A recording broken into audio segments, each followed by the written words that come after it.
in the center, as you can see. Okay, so this is a beautiful picture. And first of all, larger panels point out that closed trap surface exists in the above Schwarzschild solution. And therefore, Schwarzschild solution has a singularity, which we know anyway. But the important thing is that if we perturb the Schwarzschild a little bit, then we know the closed trap surface still exists. Because the definition of the closed trap surface is clearly stable under perturbation. And therefore, singularity will always exist if the spacetime is close to Schwarzschild. So now when the spacetime is close to Schwarzschild, it may not have any symmetry anymore. So the idea that symmetry can be perturbed away and cure the singularity, this idea does not work anymore. So what Penrose and Hawking show is that singularity appear in Schwarzschild solution cannot be perturbed away. And therefore, it's stable, and therefore we see some black hole could exist. However, Penrose and Hawking could not explain under what condition in a general spacetime a closed trap surface would exist. They know that it exists in the case of Schwarzschild because it's there. And they know that it still persists to be there because it can be perturbed and deformed a little bit, and it should still be there. So it is left with a very interesting question. Under what condition a closed trap surface would arise in a more general spacetime? And if it arises, by what mechanism? What makes this closed trap surface to appear? So this is an important question that Rick Stern and I addressed to in 1983, appeared in Condensed Matter Physics. It appeared in a basically mathematical journal, so very few physicists noticed this paper, although the Princeton gave several talks in Princeton at that time.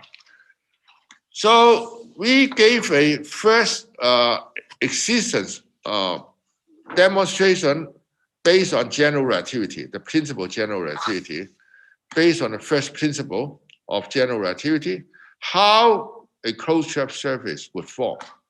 So this is the first precise statement we can do, and we demonstrate that the statement is also good, assuming general relativity is okay. So I'm going to show it to you now. Now, there's some part which is slightly technical, but I think you can, I hope you can bear it. So first of all, Penrose, in order to understand black hole, introduced the concept of now infinity. These are the places where the light ray would travel to, and it defines a future event horizon as a boundary of the causal path of all the future now infinity. He proved the following statement, which is a more mathematical statement than the one that I just told you slightly earlier by using some English, that's all. Here is the mathematical statement. He said a space-time cannot be future, now geodesic complete. That means if you travel along some geodesic, you may end up nowhere. You may not go to infinity. And if some assumption like 1, 2, and 3 exist, then a closed trap surface would appear. So, no, a closed trap, I'm sorry. He proved that the space-time is not geodesically complete if 1, 2, and 3 appears. So first of all, number one is a condition which holds for all classical matter that we know of. So this is something called energy condition, which I will not go into detail into explaining that. The second one is that there's a non-compact Cauchy hypersurface in M. That means for certain time, the universe is non-compact. And the third condition is that there's a closed trap surface in M. This is a condition I mentioned earlier. These are space-like two-dimensional surface where light could not travel out infinitesimally. So he proved this statement, which demonstrates that Schwarzschild singularity is stable. But now number 3 is a question I want to address to. How do we know such a surface exists? Okay, so that's a major question we want to say. So based on this theorem of panels, we call a closed trap surface a black hole. So what is definition of black hole? We don't really have a good definition. There's event horizon or apparent horizon, which I don't want to go into detail what that is technically. We just call a closed trap surface. Once it exists, it's called black hole. And this is a surface that will make sure space-time will have some singularity, and also light cannot get out. Now, to formulate what I want to say in more precise manner, I want to tell you something called initial data formulation of general relativity. So space-time is 4-dimensional. We want to give you a 3-dimensional hypersurface of this space-time. So space-time has the time and the space. Here I'm giving you a space, 3-dimensional space inside the space-time. As a result, there's a metric, Gij, which allows you to measure distance in the universe that we are sitting in. So at certain time, t equal to constant, I have a universe, 3-dimensional universe, and I have a metric. Besides the metric, we have to know how does the space vibrating in the space-time. So this is a linear momentum of the space that's sitting in the space-time. So Gij and Hij are called metric and second fundamental form, or sometimes called momentum. And given that, we have some matter. Metric, Gij, and symmetric tensor, Hij, are the description of space-time without talking about the matter. But now I'm also giving you a matter. One is called local density, called mu, and a local current density called J. So if you're sitting in your laboratory, you measure the matters around you. One is called mu, one is called J. Okay. So it turns out mu is the matter density, J is the local current density, and they must satisfy 2 equations. This is called constraint equation. Mu is equal to half scalar curvature minus norm of h plus summation hi squared. And J is the gradient, the divergence of Hij minus the trace of it times Gij. So the left-hand side of this equation is a matter.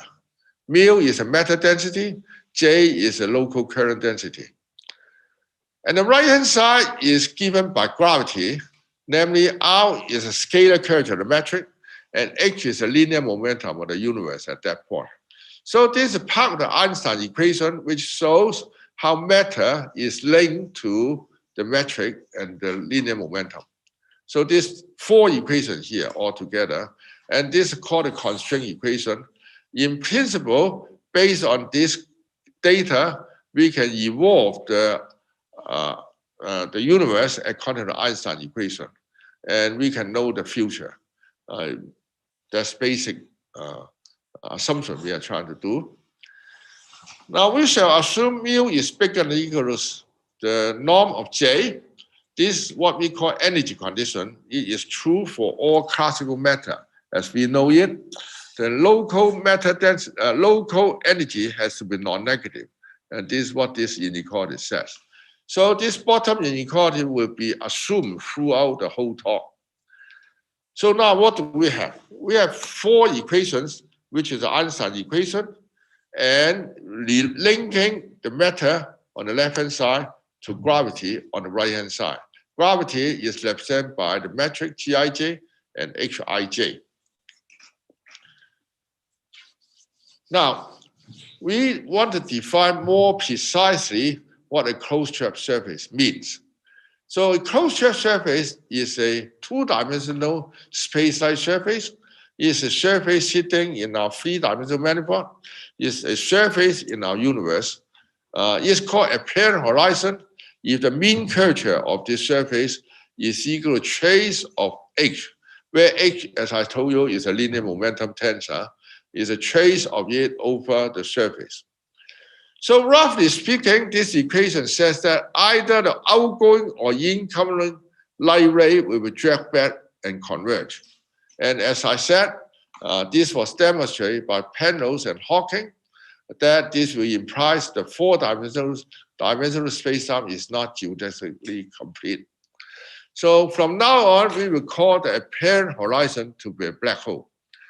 This is a statement that we make because we do not know the dynamics of Einstein equation in a full generality. So we have forced to call this guy to be a black hole.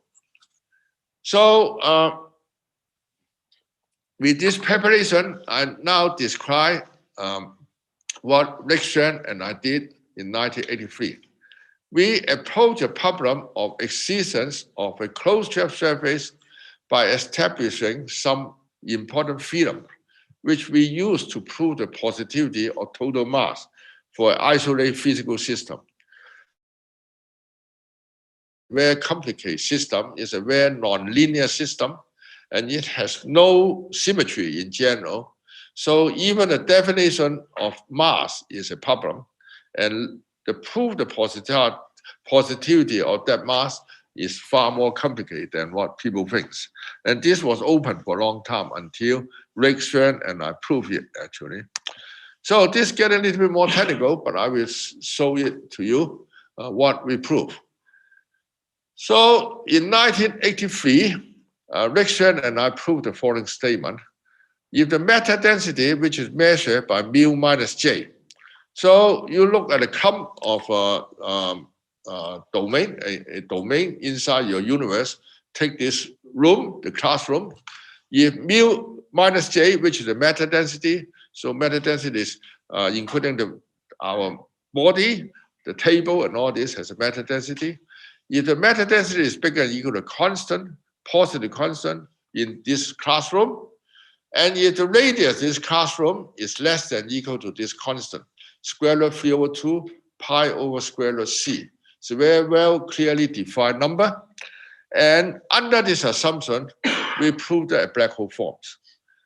So this is a rather remarkable statement, actually, because we make no assumption on the symmetry of the spacetime, and we do not make any special assumption on the state of the matter.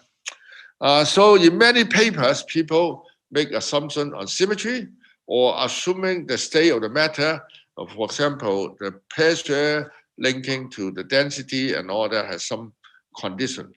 But here we actually make no assumption on what kind of matter will contribute to the space-time, and no assumption on symmetries also. So only matter density is used.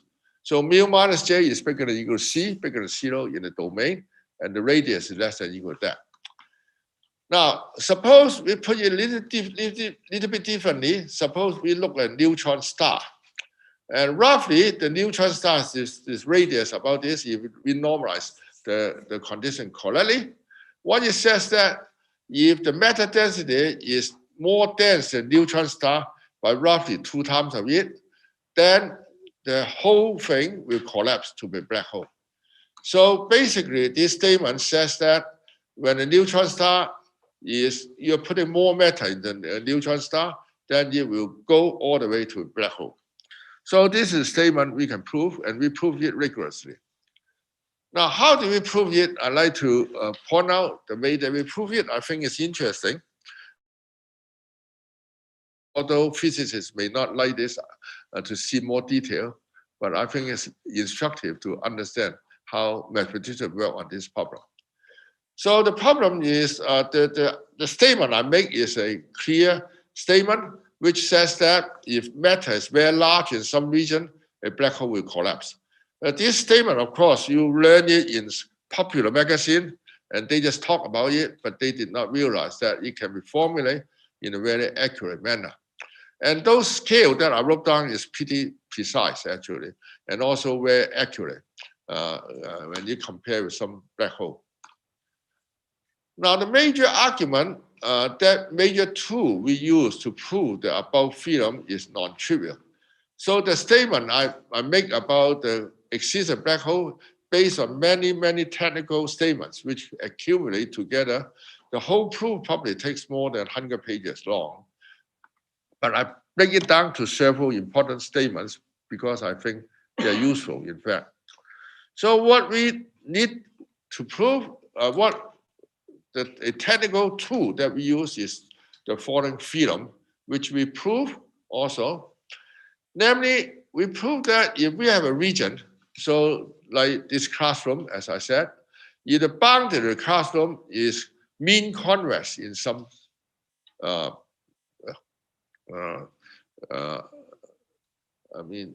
in some technical sense, if the mean curvature of the boundary is bigger than the trace of that along the boundary, so it's on the boundary of the region.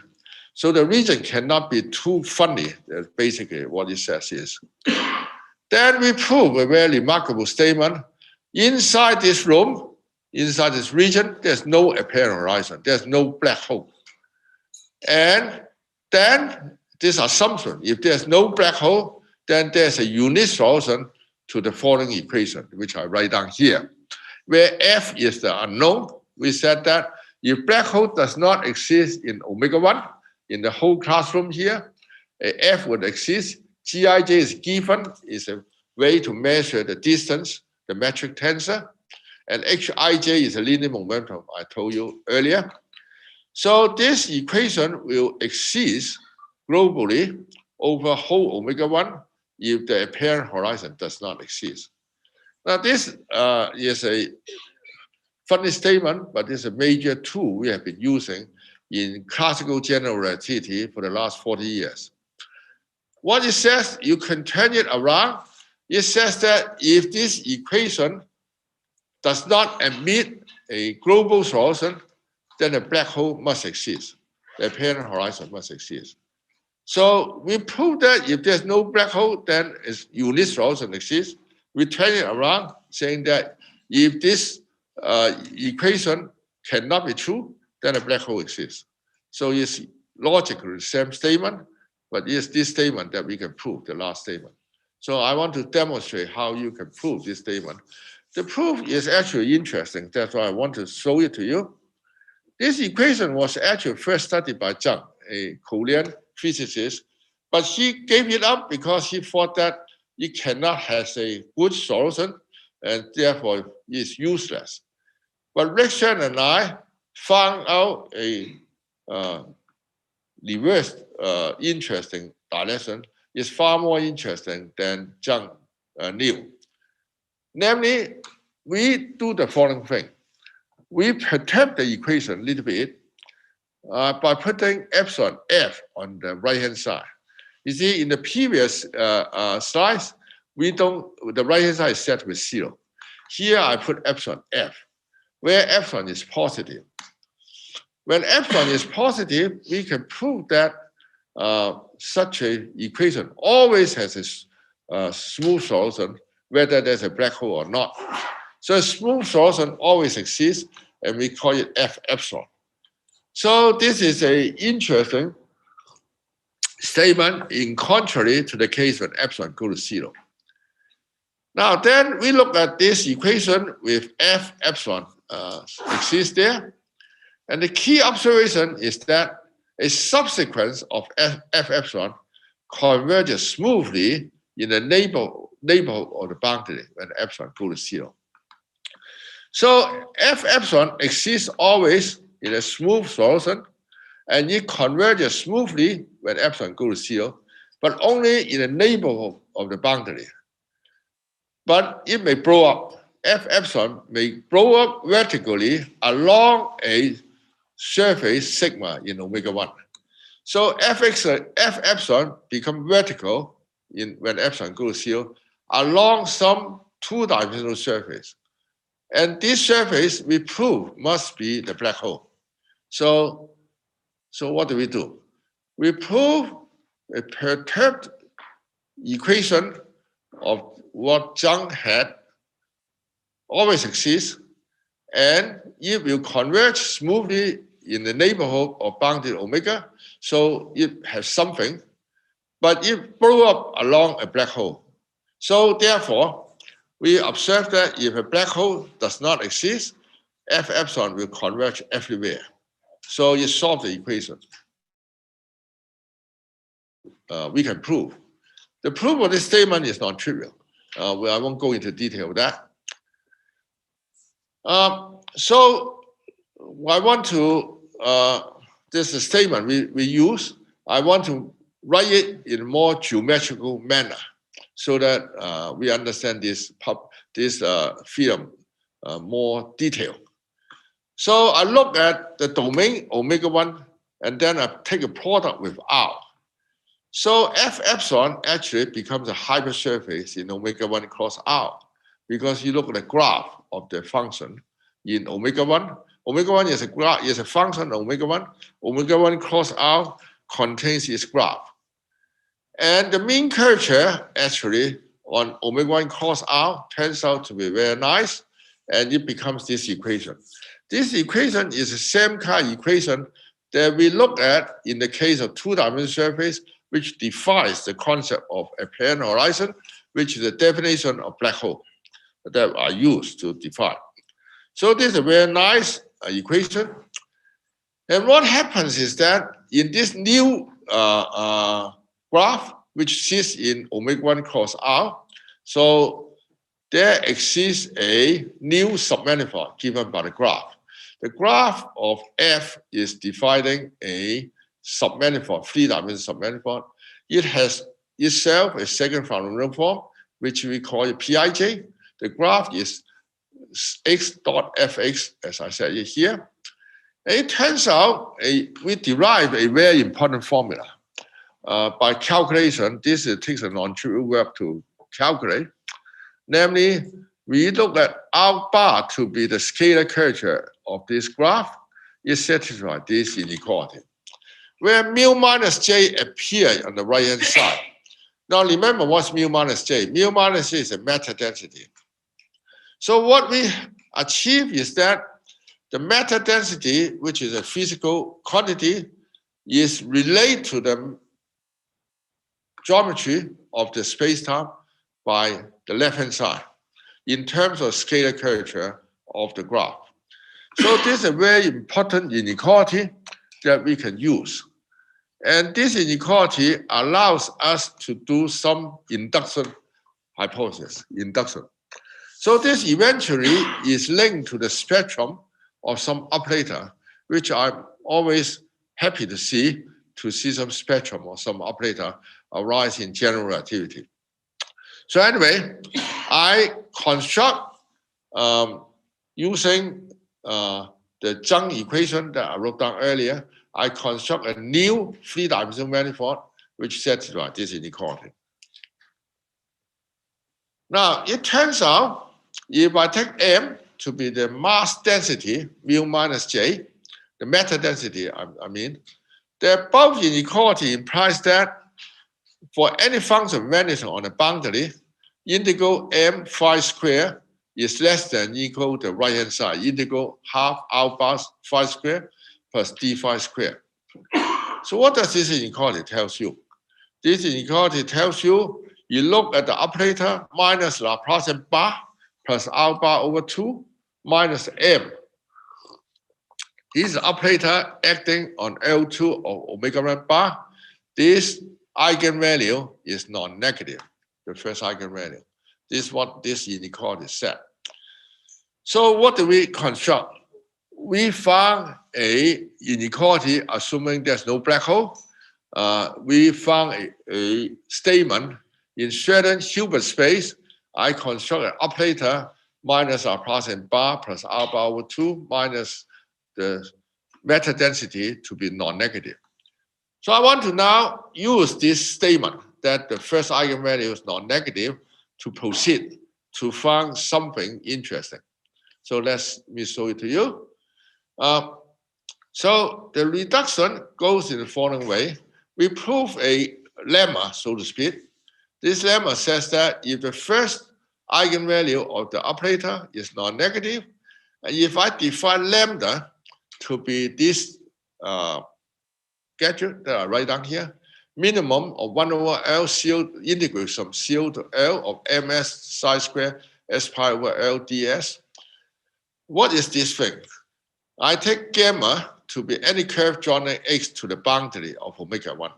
So if I'm sitting in this classroom, x is a point that I'm sitting in, I take all the possible curves joining from x to the boundary of this classroom.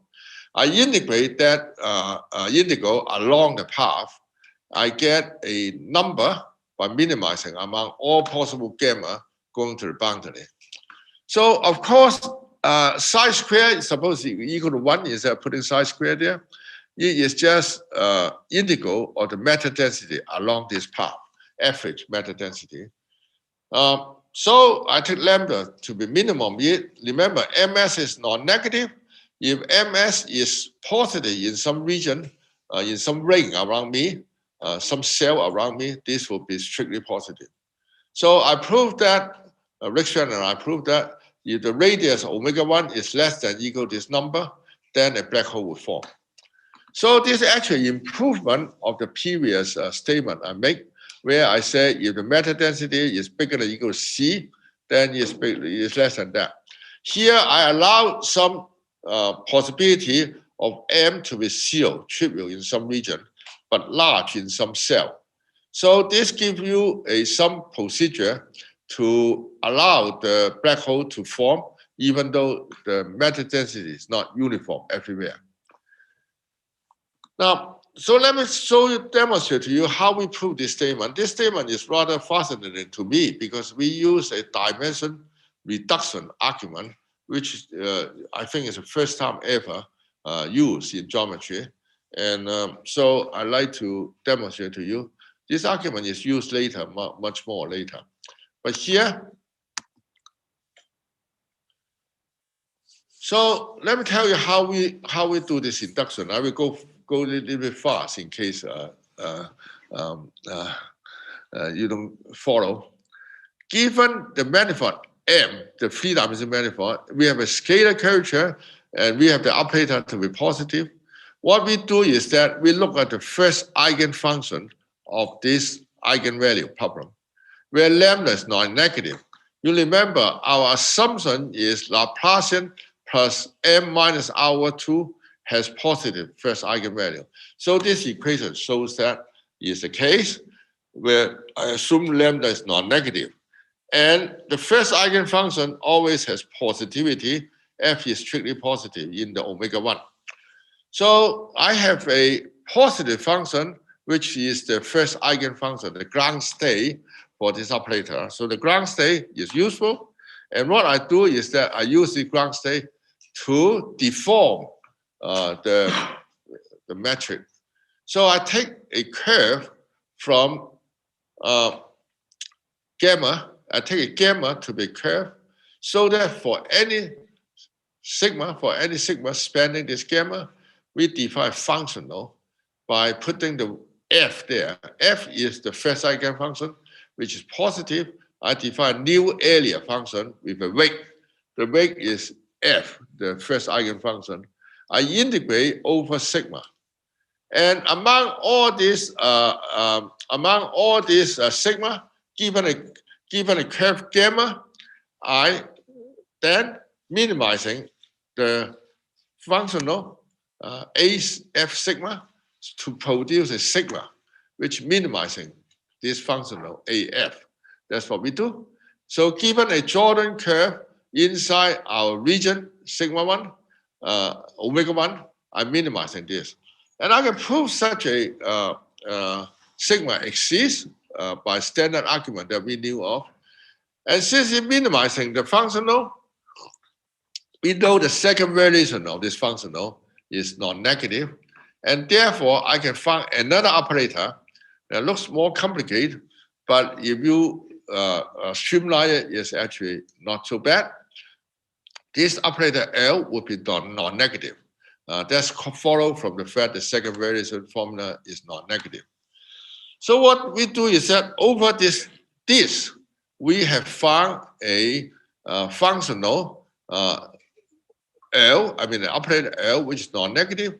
And as a result, I can also take its first eigenfunction again. So what the first eigenfunction is, so I look at this function, I look G to be the first eigenfunction L. So now I go from three-dimensional manifold to two-dimensional surface sigma. Now I'm going from sigma to one dimension again. So I take G to be the first eigenfunction L, and then I take a point now on sigma, and which lies inside sigma, and I'm minimizing the space or curves, gamma joining the point to the boundary. So integral Fg. So F is the first eigenfunction that I found for the first operator. G is another first eigenfunction of a different operator, restrict to the curve gamma. So with this one, I can minimize again.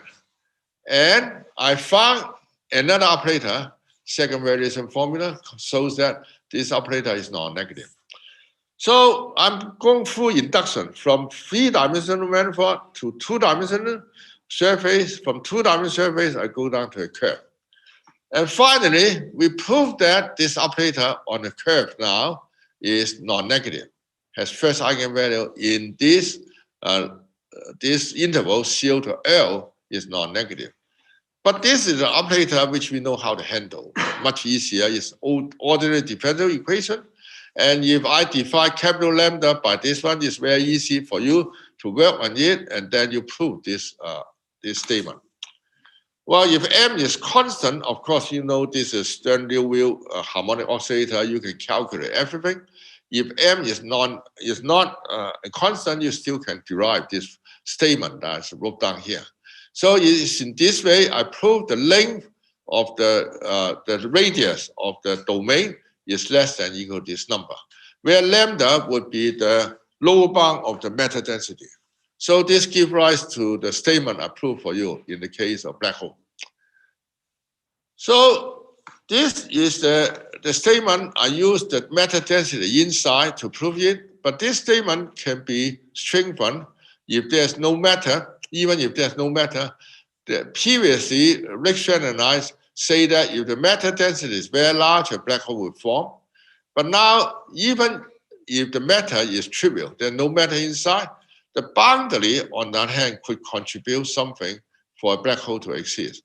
So I call this paper to be exist a black hole due to boundary effect. So the black hole, the boundary is very large in curvature. It could be also exist. Now, actually, there are many other arguments you can use to prove black hole exists. There we use the density large to prove existence. But if you rewrite this equation that we got from Zhang, you can conclude this statement. Integral of the divergence is less than or equal to boundary omega.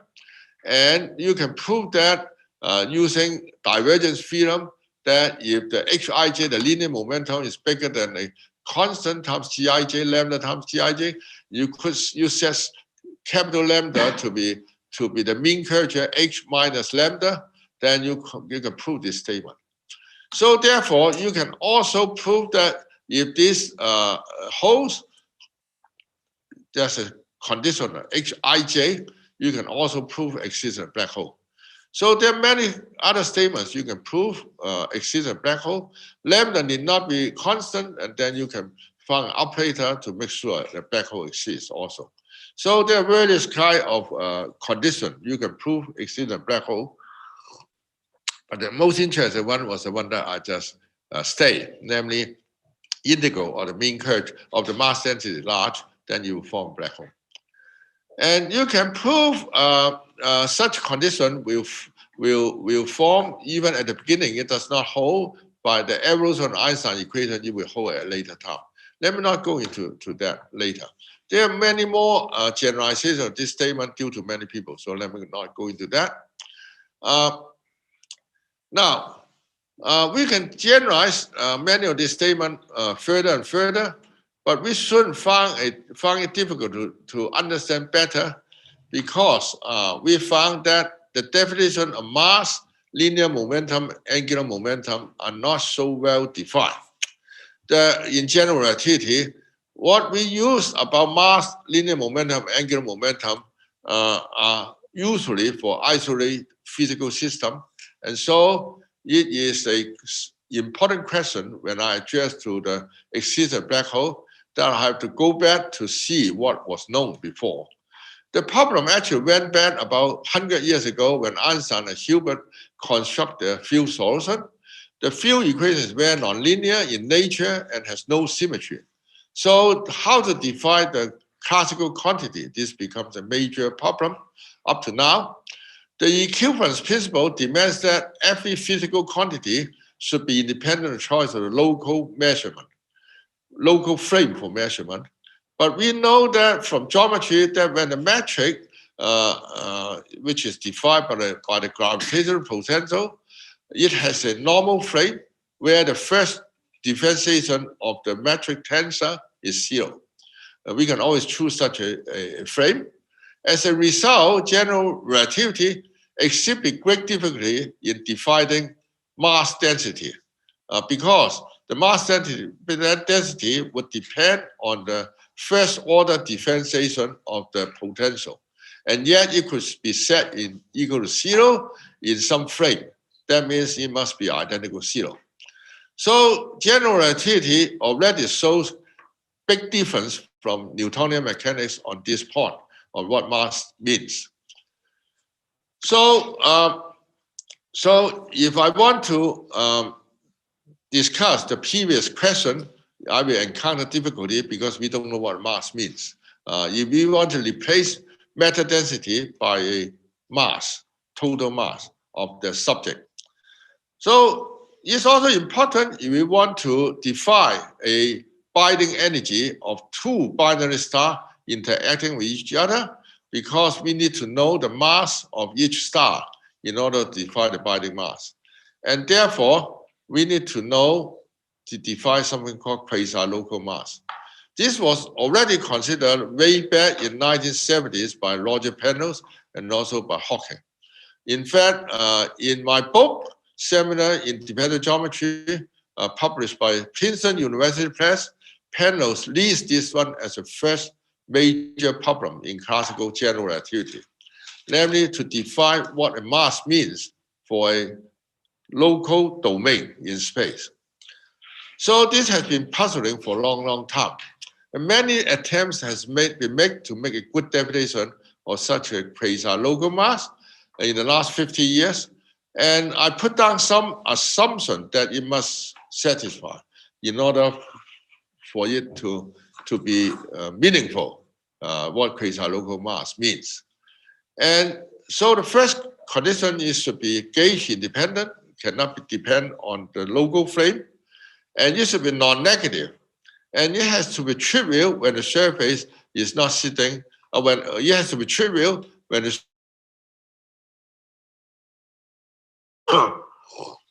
because Minkowski spacetime has no gravity, so any surface sitting inside should measure nothing. And this innocent looking condition turns out to be very, very difficult. So what you are trying to do is that given a two-dimensional surface, you want to associate some quantity in a functorial manner so that it's non-negative and non-trivial when it's not sitting in Minkowski spacetime, and it's trivial in Minkowski spacetime. And the second one is the normalization. It needs to be the standard ADM or the Bounding mass as spatial or now infinity. These are definitions which I don't want to go into detail, but these are well accepted definition that we know for isolated physical system with gravity. And it should be equivalent to the standard definition when the space-time is spherical. So these are three innocent looking requirements I want to put down on the definition of quasi-local mass. This turns out to be not trivial. There are probably more than 10 definitions was given for quasi-local mass. Only 2 definitions satisfy these 3 criteria. One is given by my former student Robert Barnick, and the other one is given by Wu Dao Wang and myself about 10 years ago. The first one is on more special space-time, where he treated the time-symmetric case. The second one was partially motivated by the previous work by Brown and York and Melissa Liu. So this is an interesting thing to do, I think, because he and answers, I think. In this definition that I did with MOU-II, we associate to each closed surface a metric, a two-dimensional metric, and also a rank 2 bundle, which describe the infinitesimal behavior of this surface in space-time. So it's a SL2R bundle, rank 2 bundle, which measures the dynamics of the surface in space-time. So you may say the first statement is a metric which corresponds to the position of the graviton, and the second one corresponds to its momentum. And there's a mean curvature vector in this rank 2 bundle, and there's a connection on this bundle. So this is the data that we are given. Given such a closed surface, abstractly given surface, with rank 2 bundle, we are going to associate a mass.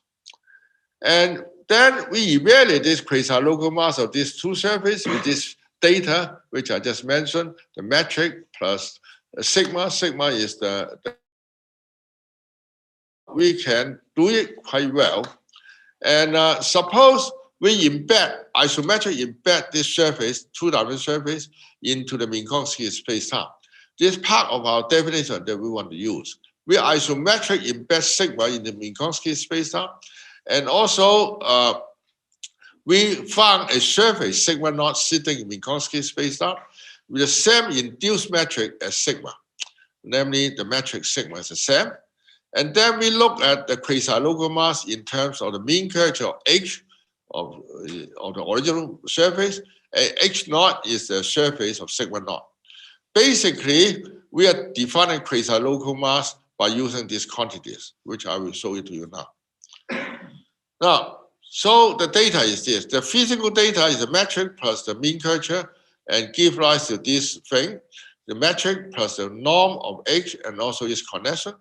We isometric embed sigma with this data into the Minkowski space-time, given sigma to be the induced metric, and let sigma naught be the image of this data under this map X. And then what we do is that I take any timeline Killing field of R3,1. For example, the translation matter is one of them. And we define tau to be the dot product between T minus T and X. After that, so this looks like a time for the embedding. And then we define low to be this quantity and J to be this quantity. This is an interesting statement. We derive it actually from the first principle of Hamiltonian mechanics associated to the ADM formulation. It turns out low is always bigger than or equal to J as a norm, and low is now become the density of the embedding, and integral low turns out to be always non-negative. And so this is something we need to prove, and we can prove it. And among all this embedding, we look at the optimal, what we call optimal isometric embedding equation. So this induced metric to be X is the metric in Minkowski space-time. I want it to be the given metric, and then this is the condition we want to put down. So we want to say that this J, this current, is divergence free. All this looks complicated, but we actually has a good motivation for it, which I do not have time to go into. And then this is called optimal isometric embedding equation. Optimal in the sense of minimizing energy in the right way. It satisfies this equation. The quasi-local mass that we define would be this quantity, integral low. And this is a very interesting quantity because it reproduces everything that we want. And also it gives rise to a very beautiful properties of them, which was not known before. So we proved that this quantity must be positive in general and zero for surface in the Minkowski space-time. So this quantity is actually can be calculated by computer, you can actually do it. And this is the energy associated to the quantity I mentioned earlier. We can also define other quasi-local conserved quantity. For example, for angular momentum, we go to a rotation Killing field in R3,1, and the quasi-local conserved quantity is defined by this quantity, where T is the embedding I mentioned earlier, and then we dot with JA, this time the low. So this is a matter density, this is the current that we have. So as a result, all the conserved quantity that we are interested in, classical one, can all define on this surface, the data that we are given. And this kind of property was studied by us pretty extensively. I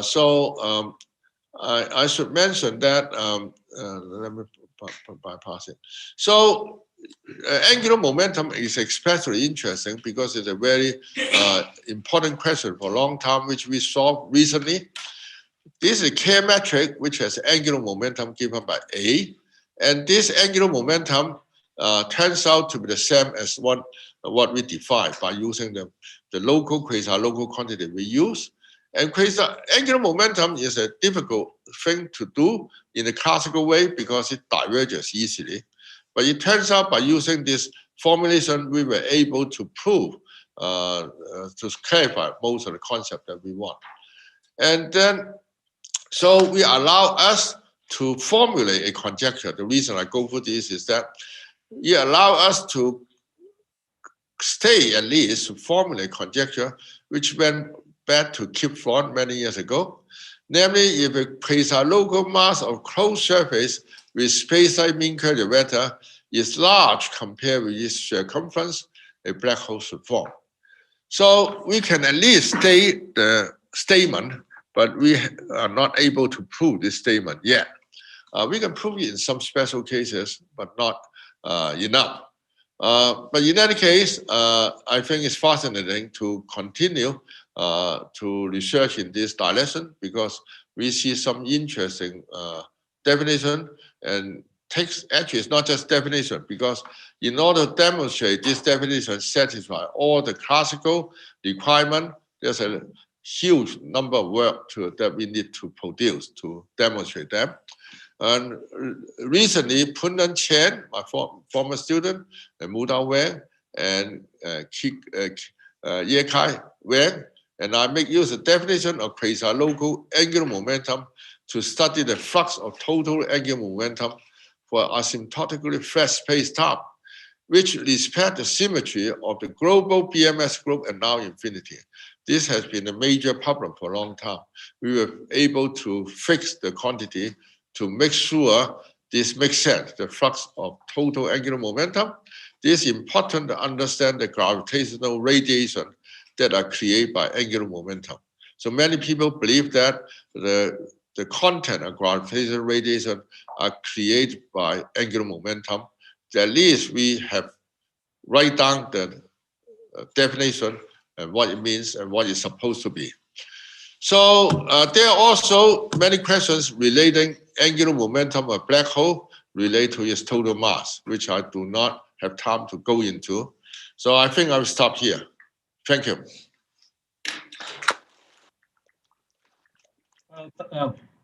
Thank you so much, Professor Yao. Thank you for that incredible, rather technical, but rather truly incredible lecture. Thank you so much. Can we please have a round of applause for Professor Yao's lecture?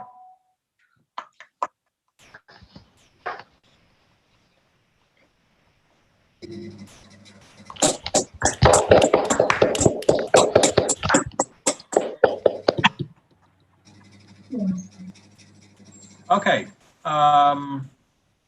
so we have a couple of questions. Would it be okay to take them up now, Professor Yao? Sure. Right. Yeah. Okay. They are rather just notations. So there's a small query by Manu Srivastav, and the query is, how is Hij defined, the second fundamental form? Well, basically, you take the position vector of the metric of the embedding, you differentiate second times, and then you project in a suitable manner. Then you get a second fundamental form. So second differentiation of the embedding and project it into the tangent space in the right way. All right. There was a second question again, notational. I think it's Guang Wan who is asking, which is, what is RAD, R-A-D? So I guess this has to do with the theorem of RAD of omega-1 in your results. R-A-B is, you're talking Richard tensor? I think so. I think so. Yeah, well, I mean, the Einstein equation, half the Einstein equation are written in terms of RAB. Oh, you're talking about this one? No, yeah, sorry, this one, yeah. This one? The radius is the radius. So the size of omega-1, if the size of omega-1 is large enough, compared with C, or maybe put it another way, if there are enough region where where the matter density is large, then you have a black hole. That's what this statement means. So let me show you back to the original statement. Yeah. Yeah. Okay, great. And so I think in the absence of more questions, maybe I could squeeze in a query of mine with your permission. Okay.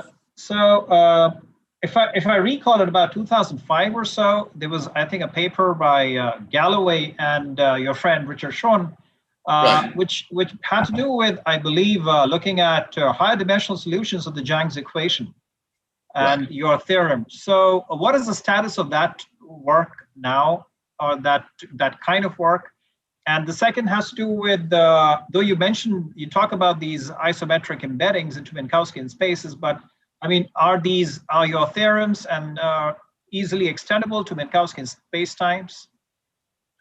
Well, in high dimension, of course, the positive mass conjecture holds. For a long time, we don't know whether it's true for dimension bigger than or equal to 7, but Rick Shen and I was able to overcome the difficulty to prove that in general. And for that paper, Galloway, I don't think they have written anything more about that. Now, for the theorem that I'm proving here, we do have to make some assumption on 2 dimension, 3 dimension, 3 plus 1 dimension, because some 2-dimensional feature was used partially because the isometric embedding is not true in high dimension.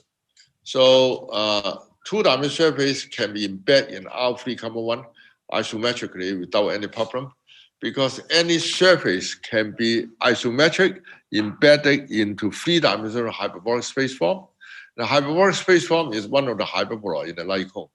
So it always exists. And it is infinite dimensional, in fact. So any surface can be isometrically embedded into R3,1. But this is not true in 3 dimension. It cannot do it anymore. So I think you do not require it to be isometrically embedded in high dimension. You just preserve something, not everything. But this needs to be explored.